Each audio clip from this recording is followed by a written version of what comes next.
But yes, I tend to have the opportunity to deal with more female than male.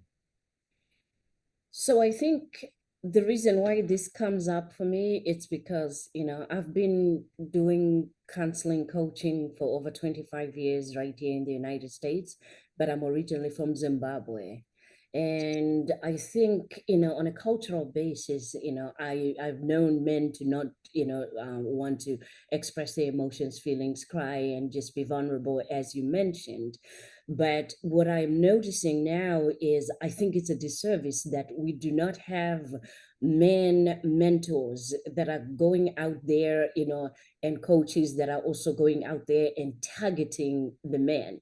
I can understand that men might be drawn to us females and also want to work with us because then, they also want that gentle side. But then there is that barrier also that comes in, like when you're working with people that are substance abuse and they say, well, you've never drank and become an alcoholic, so you don't know anything about it. You've never done drugs, so you don't know anything about it. We also find men that will say, you know what, unless if you're a man, you'll never understand where I'm coming from. And I respect that and I understand that.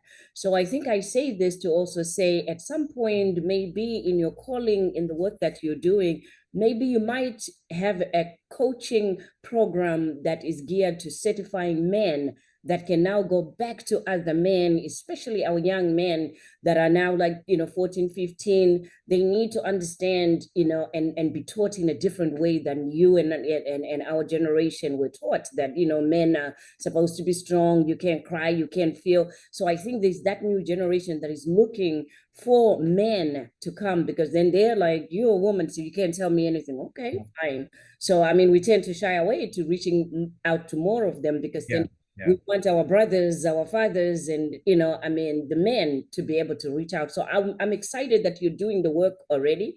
yeah. But my hope is that as they see, I mean, this and hear your podcast, that more men will be drawn to you to say, yo, man, teach me. How can I teach others? How can I reach others? And how can you reach me? I don't know Yeah. if that makes sense. It does. It does. Look, Dr. Stem, here's the thing. Yeah. If we are honest with ourselves, we as men, we have failed in so many areas.